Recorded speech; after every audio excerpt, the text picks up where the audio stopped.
Hi, I'm Renee, and this channel is Renee Genet. I am a spiritual intuitive, guide, mystic, and writer living in the southeast of France, in Provence, actually. There is a particular kind of disempowerment that nobody warns you about before you move abroad. It's not the paperwork, it's not the bureaucracy, although those things are very real. It's not even the loneliness of starting over in a new place where nobody knows your story yet. It's the gap between who you know yourself to be and who you can currently express yourself as in a foreign language. Unless, of course, you're moving to a country where you're already fluent in that language.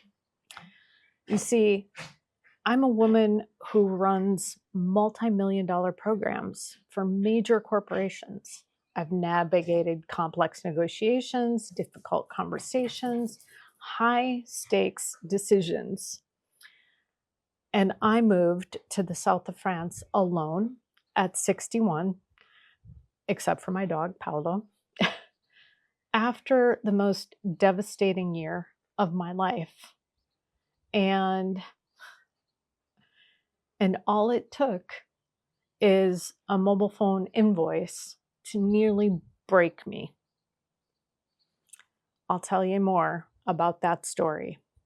You see, at the beginning of 2026, as I do every single year, I choose a word for the year, a theme, a focus area, if you will.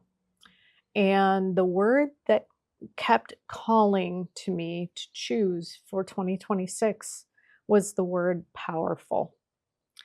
So I chose that word with an intention to live in my power in every area of my life all year long and build a practice, build a habit, build a way of being so that it moves long into my future.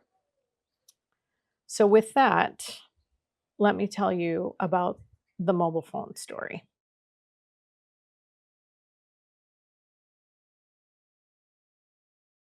So, I needed an invoice from my French mobile phone carrier for my accountant.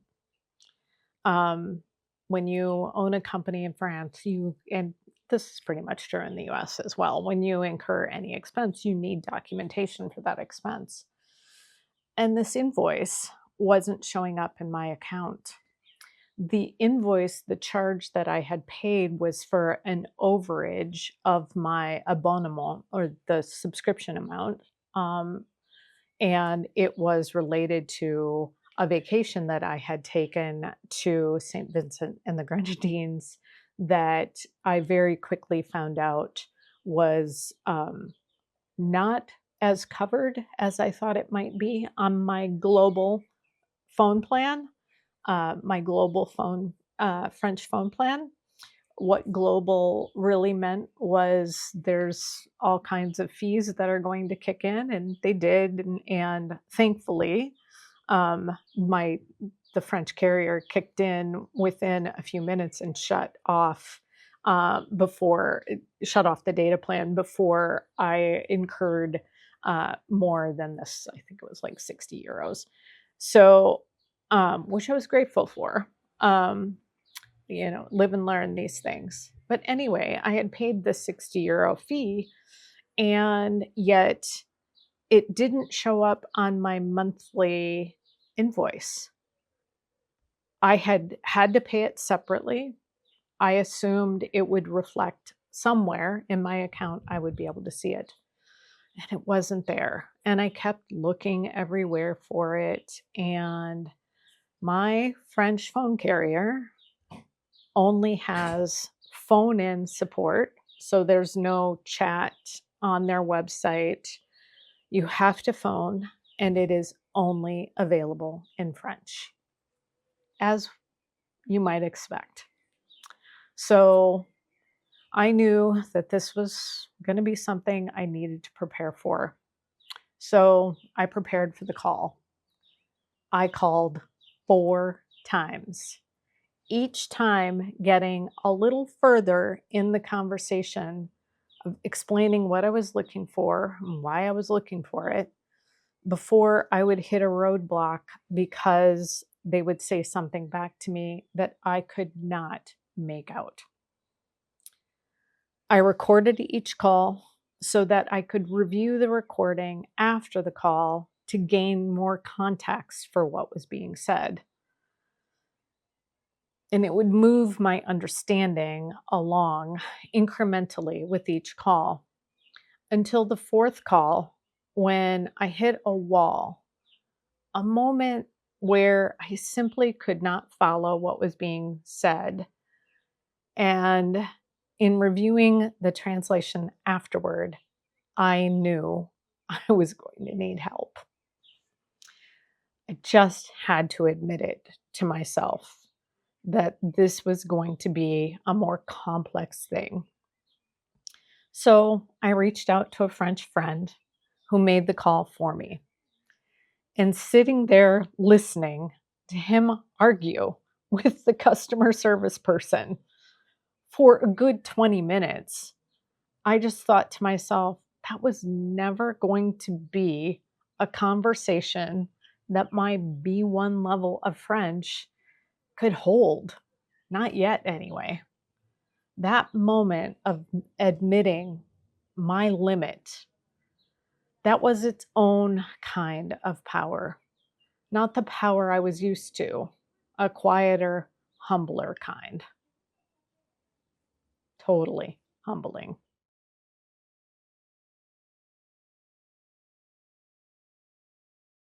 You see, when you move to a foreign country, the tools that you have always relied upon, your language, your fluency, your ability to advocate for yourself, your competence, your knowledge, they're suddenly and dramatically reduced.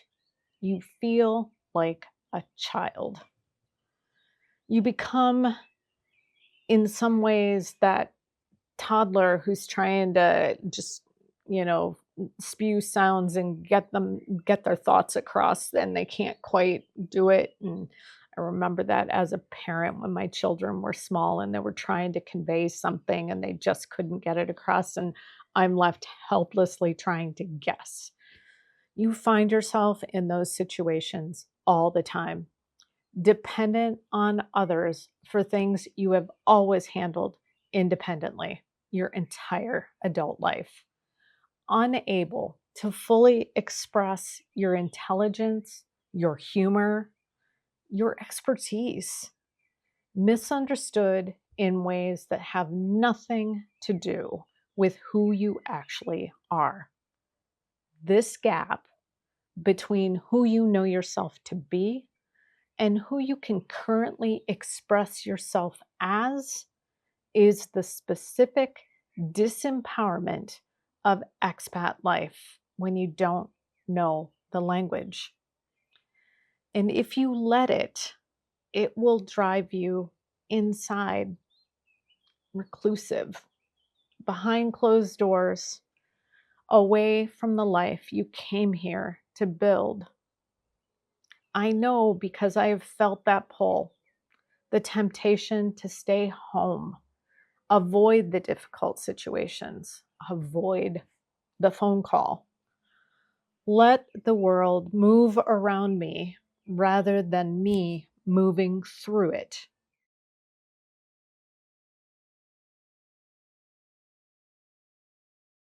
And then came an insurance call. Just recently, I received an invoice from my corporate insurance carrier in Paris.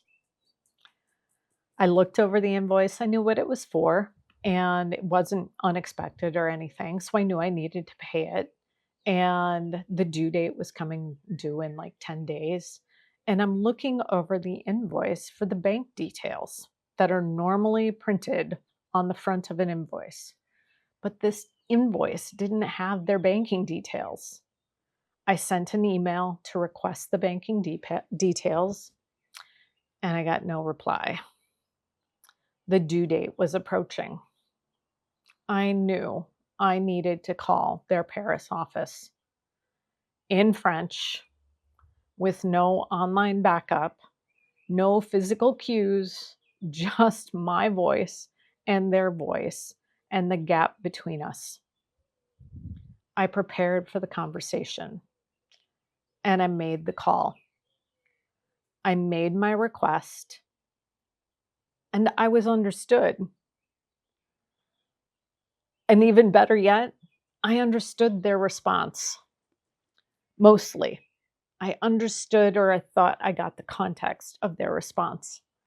I knew enough to know that they knew I needed the banking details.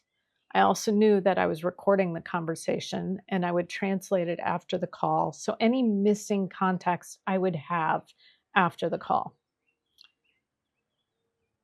I felt like I had gotten what I needed, and I ended the call with their agreement to email me the banking details.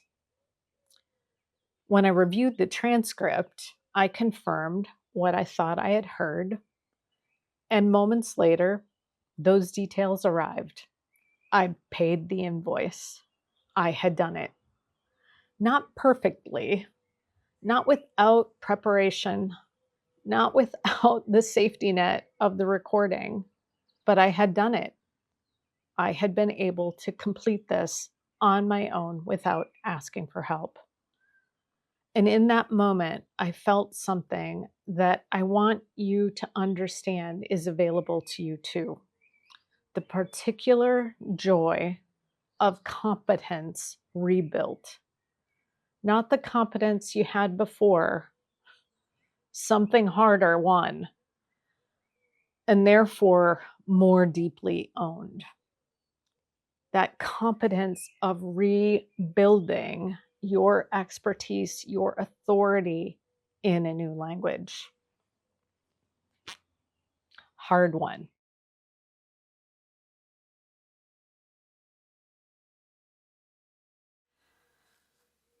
If you are in your first year or even your second as an expat, or if you are preparing to make a move abroad, I want to tell you something honest. There will be days when the gap between who you are and who you can currently express yourself as feels gigantic. It feels unbridgeable. When you will want to stay inside and avoid those hard situations. When your competence, your intelligence, your humor, all of these things will feel locked behind a language you haven't yet mastered. Those days are not evidence that you made the wrong choice. They are the price of admission to a life that is larger than the one you left. Every phone call attempted is a brick. Every conversation navigated, also a brick. Every moment you choose to go out into life instead of hiding is a brick. And slowly, one brick at a time, you build a version of yourself that is more resilient, more humble, more resourceful, and more genuinely powerful than the one who arrived. You don't reclaim your power by becoming fluent overnight. You reclaim it by refusing to let that gap stop you from living. You reclaim it a brick at a time.